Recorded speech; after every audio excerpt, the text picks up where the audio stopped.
The Disrupt Education vlog can be found on YouTube. To hear it in podcast form, search Disrupt Education on any of the following podcast platforms: Anchor, Apple Podcasts, Google Podcasts, Breaker, Castbox, Overcast, Radio Public, Pocket Cast, Spotify, or Stitcher.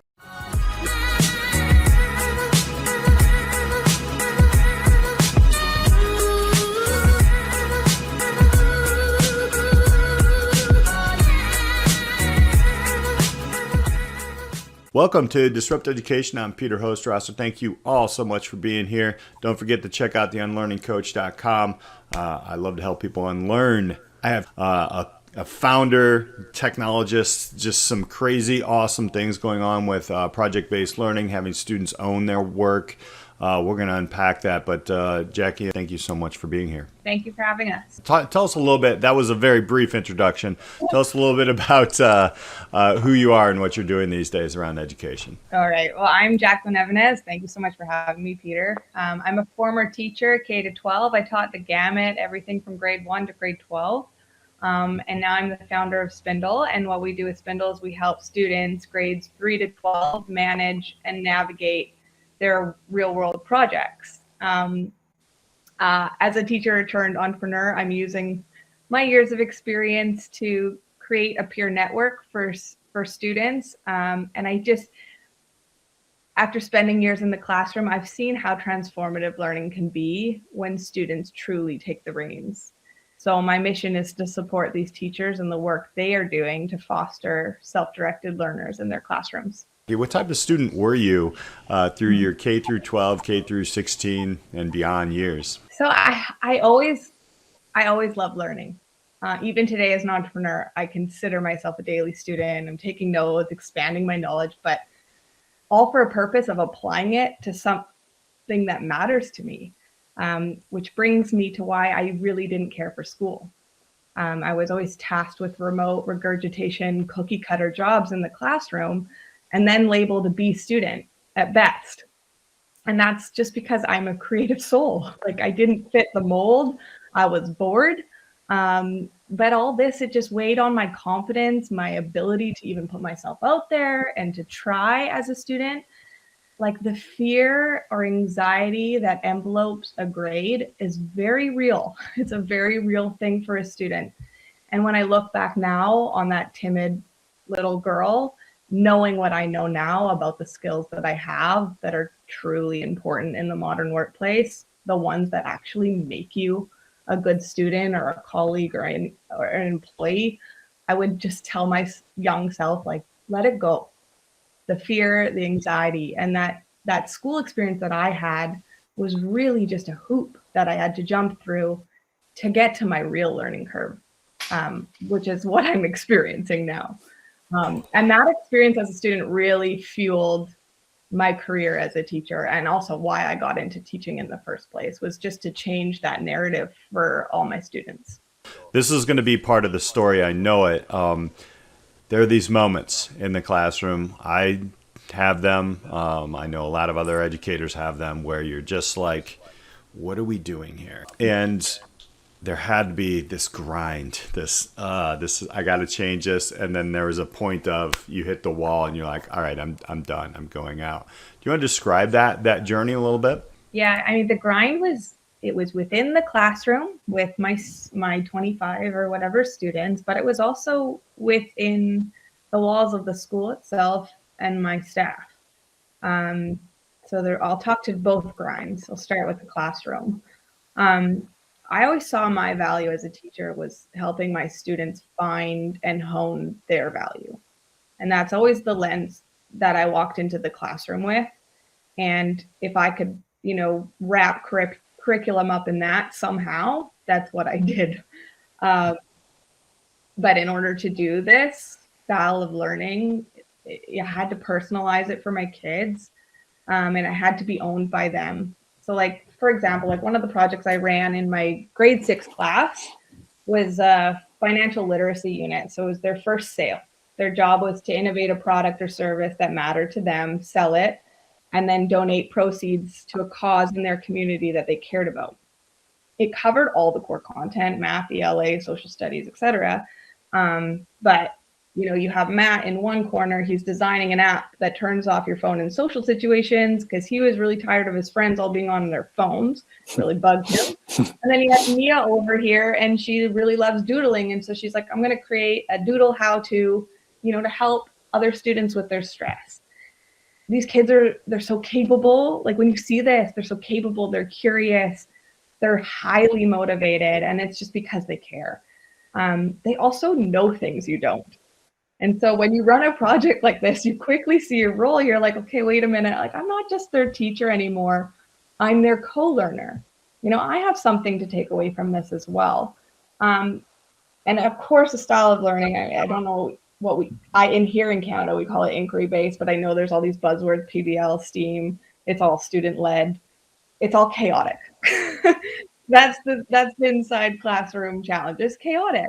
And so to be everyone's coach, you don't have enough time in a day to do that. I had 25 students. I had to support them at every single step of their individualized projects, and I couldn't keep up.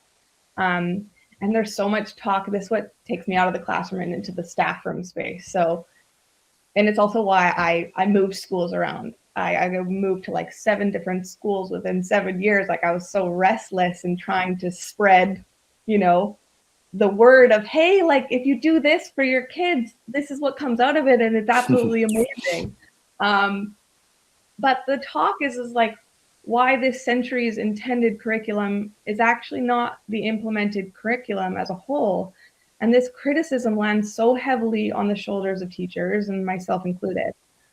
I could handle the chaos, but as teachers, we need to be kept in the loop by all of our students so we can personalize this learning. We can support each student's individual needs and still meet the requirements of this governing education system, right?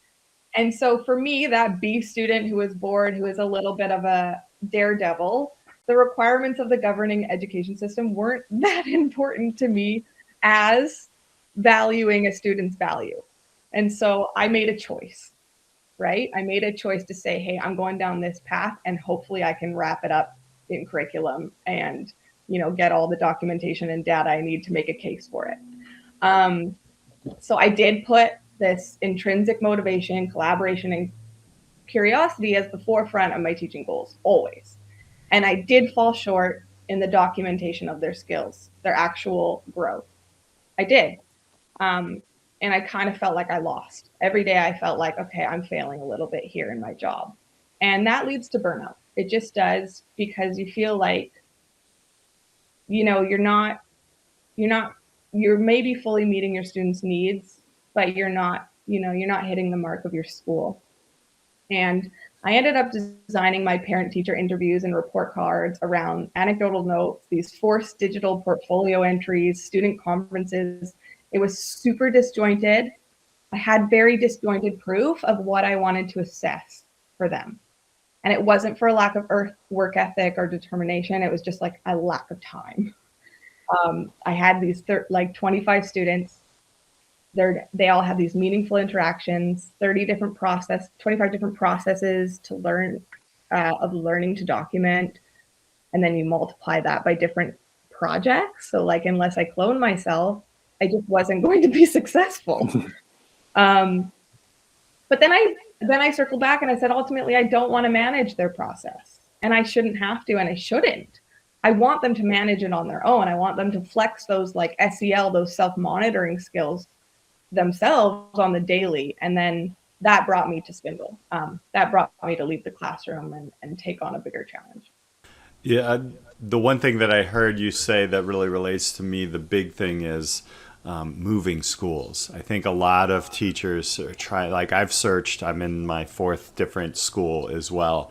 And I don't know how long I can do it, but we're going to unpack Spindle in how it is actually disrupting education, because you're right. It's very, the reflections, and it's impossible for one person to do that, with 25 students. So how do we figure this out? And I can't wait to reveal a little bit of what Spindle's doing and then have you conversate with that. When we all met and I took a look at it, I was just like, wow, Jackie, this is amazing. This is something that, we were talking about just getting out of the way of the student. I mean, you can attach the subjects in there, but you get out of the way of the students. There's passion projects. There's it's projects, and the students own them. They self critique each other and help each other through this, and they own it, and it's placed somewhere. Let's go into Spindle. So how is it disrupting education? What is it, and what does it specifically do for educators and students? I love that you just said you're getting out of the way of the student. It's just a Yep. great phrase. We always say, it's a place for teachers to let go, but still be able to sit back and monitor and help when they need to help. We always challenge teachers and say, you're using an LMS.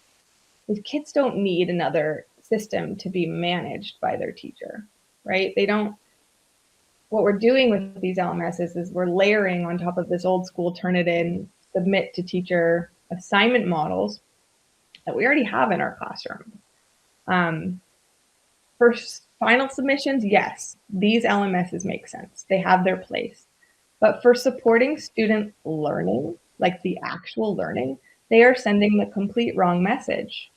They say that learning is owned by the teacher, and it's macro, and it's finite, and it's siloed. And it's just, that's the wrong message about learning. Learning is not a product, it is a process. And so Spindle was designed with 100 pilot teachers because these students, they need a digital space to help them manage their own learning. So if we give students a productivity tool where their number one role is to self-monitor, to stop, to reflect on their work at every step, and just for the purpose of informing their next step. And I think it was Dewey who said, like, we don't learn from experience, we learn from reflecting on experience. And so if we do this, if we give students a space to stop and reflect, because we often keep going and going and going in the classroom, and we end up leaving that reflection piece way too late until the end of the project when it has no meaning. We can train students to become more independent learners. We can send them the right message about learning, that it's micro, that it's shared, and that it's continual. And so this is where Spindle comes in. And we say that we give students, or Spindle gives students, a safe place for students to practice. It's just to reflect, revise, and build on their work. It's a sandbox for learning.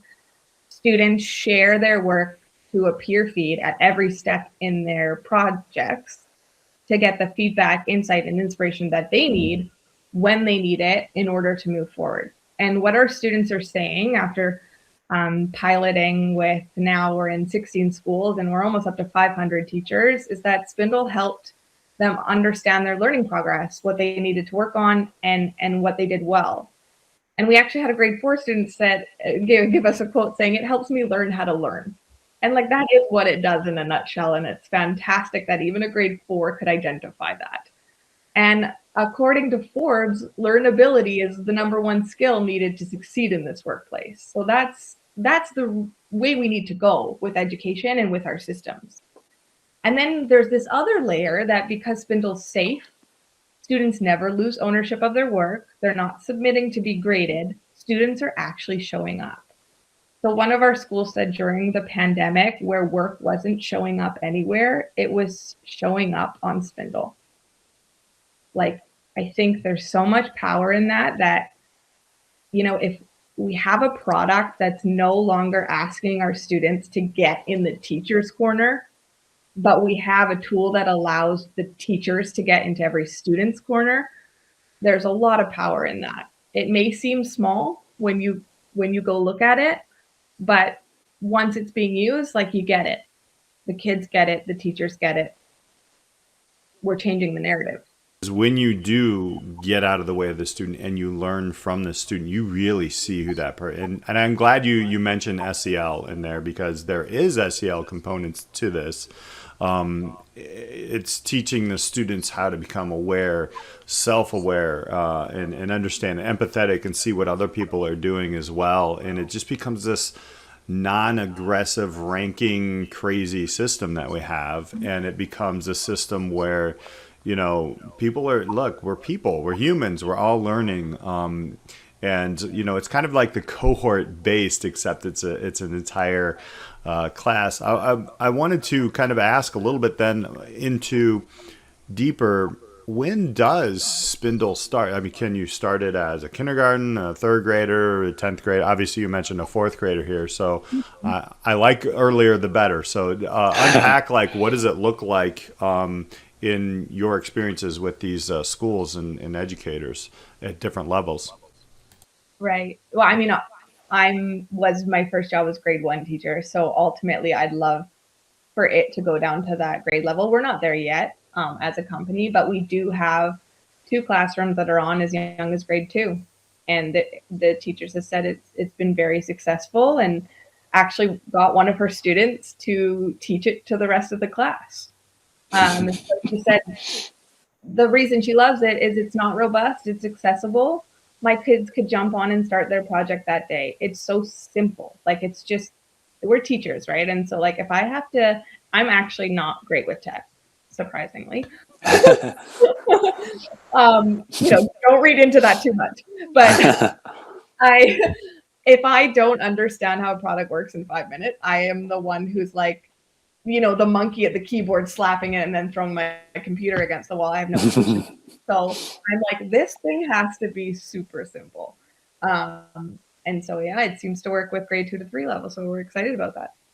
Yeah. There's so many silos in it. Yep. And obviously, we had this conversation pre-podcast a little bit about, as a science educator, like, science is life. Like, you go through, I just remember going through all the projects, and you would go and you would review, and something would be on fire, something bubble up or something with that process. But there's also math, there's also English, there's also all these other things in there. Do you see Spindle as an opportunity to create a place to where we can start to break down? It's obviously in primary, there are not a lot of those walls. But when you start to get into like middle schools and high schools, to talk to that point about breaking down some of these silos that just drive us nuts as educators, and I know it drives students nuts. So we are actually piloting that this September. Very excited. There's 2 silos we're breaking down, actually. One is within the school walls, and that's just having teachers share a project where we're piloting with a very innovative school that have already broken down these walls. And so it's how does Spindle support that in other schools and carry that model over to the more traditional schools, because it's easier to move around in a digital space than, on the foot. So that's one thing we're doing. 4 teachers working together, sharing a peer network on one project, so that, grade 4s are interacting with grade 7s even, and different subject materials in high school as well. So very cool. The one we're really excited about is we're breaking down school walls, and we have 21 classrooms, all from 6 different continents, and they're going to be working on, in different pods or cohorts, on SDG related projects, and they can get the insight, inspiration, and strategies from, kids across the world, and see how they're improving in their communities and what they're working on. So, we're excited to share the results of that, and then that's going to really inform Spindle's model in the coming months. So many different levels, local, global, within a school, outside of a school. One of the things that I also saw a lot of is project-based learning, and also project management. Understanding how people communicate on teams. You're hitting everything here on the platform. It's truly amazing, and I do, like, now I can really see a ginormous Spindle, and people can put whatever they want on it, right? Like, it can be different cultures of school. Do we want to go global? Do we want to just rebuild our community, which maybe some communities need? And just getting out of the way of the students. I absolutely love this. And I would encourage any of our listeners who are educators to check out. It's spindle.com, but tell us a little bit about how people can connect with the company, with you as individuals. And because this is so much of a disruption of education that we need to make things move forward. So yeah, how can people connect and get some more information? Definitely. So we just launched a few months ago, and we're still hungry to work and collaborate with teachers and schools on a more personal level. So if you are interested in, I don't like the word pilot, but if you're interested in partnering with us in some respect, definitely reach out to myself or even just to chat, to talk shop, Jacqueline at spindle.com by email. And you can also reach out to us if you go to www.spindle.com.